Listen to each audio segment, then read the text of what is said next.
Manuver baru Amerika Serikat soal ekspor chip jegal kemajuan militer Cina. Pemerintah Amerika Serikat resmi membatasi ekspor semikonduktor dari negaranya ke perusahaan Cina untuk memperlambat kemajuan militer Cina.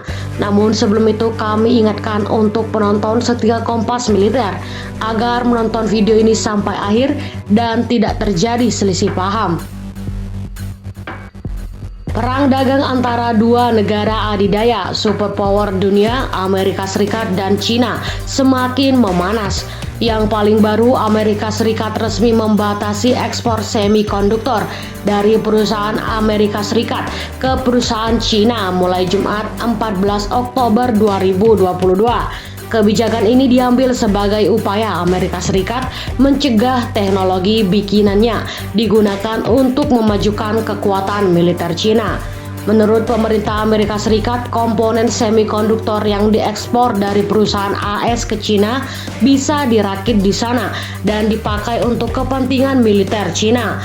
Makanya, pemerintah Amerika Serikat membatasi urusan ekspor semikonduktor dari perusahaan-perusahaan AS ke Cina agar teknologinya tidak dipakai oleh militer Cina. Bila kilas balik ke belakang dalam beberapa tahun terakhir, pemerintah Amerika Serikat memang rajin memasukkan nama-nama perusahaan Cina yang dinilai memiliki hubungan dengan Cina ke dalam daftar hitam investasi dan entity list. Dengan begitu, banyak perusahaan Cina yang dilarang mendapatkan perdanaan dan pasokan komponen seperti chip dari perusahaan Amerika Serikat. Beberapa nama perusahaan besar yang masuk ke dalam daftar hitam entity list AS adalah produsen drone DJI, vendor ponsel Huawei dan ZTE, hingga produsen chip terbesar Cina, semikonduktor Manufacturing International Corporation. Sebagai contoh, semenjak masuk daftar entity list, Huawei kehilangan akses ke sejumlah mitra teknologi penting asal AS seperti Google dan Qualcomm. Kini Huawei tidak bisa lagi menggunakan sistem operasi Android beserta layanan dan aplikasi Google atau Google Mobile Service. Huawei juga tidak bisa menggunakan modem 5G dari Qualcomm. Lantas, apa yang membedakan pembatasan ekspor semikonduktor kali ini dengan sebelum-sebelumnya? Perbedaannya terletak di subset teknologi yang dibatasi untuk diekspor serta cakupan pembatasannya. Kebijakan pembatasan ekspor kali ini memiliki cakupan lebih luas sebab sebelumnya pembatasan ekspor hanya menarget perusahaan tertentu, perusahaan individu dan subset teknologi yang lebih sempit.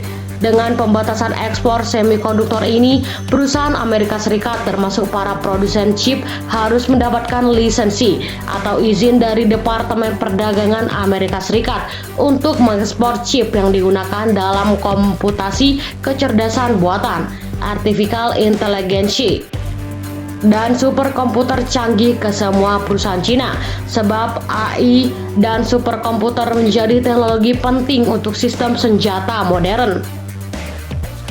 Niatnya pemerintah Amerika Serikat ingin mencegah Cina untuk membangun militernya, mengembangkan persenjataan baru yang canggih dan lebih jauh lagi meningkatkan jaringan pengawasannya yang disebut sudah menjadi salah satu yang paling canggih di dunia. Kami percaya kemampuan komputasi canggih tertentu yang mengandalkan chip, perangkat lunak, peralatan, dan teknologi AS memicu modernisasi militer, termasuk pengembangan senjata pemusnah massal, kata seorang pejabat senior pemerintah AS. Pembatasan ekspor ke Cina kali ini juga mencakup pembatasan pada mesin pembuat chip yang mampu membuat beberapa chip pengolah angka paling canggih, serta chip memori komputer dan penyimpanan data. Kebijakan baru ini juga akan memungkinkan Amerika Serikat untuk memblokir chip buatan luar negeri yang diproduksi dengan teknologi AS untuk digunakan perusahaan Cina. Menurut pemerintah AS, mengekspor semikonduktor dan mesin pembuat chip ke Cina sama dengan mengizinkan Cina dan militernya mengakses chip dengan peralatan pembuat chip paling canggih. Hal ini dinilai menimbulkan resiko keamanan nasional yang besar bagi Amerika Serikat.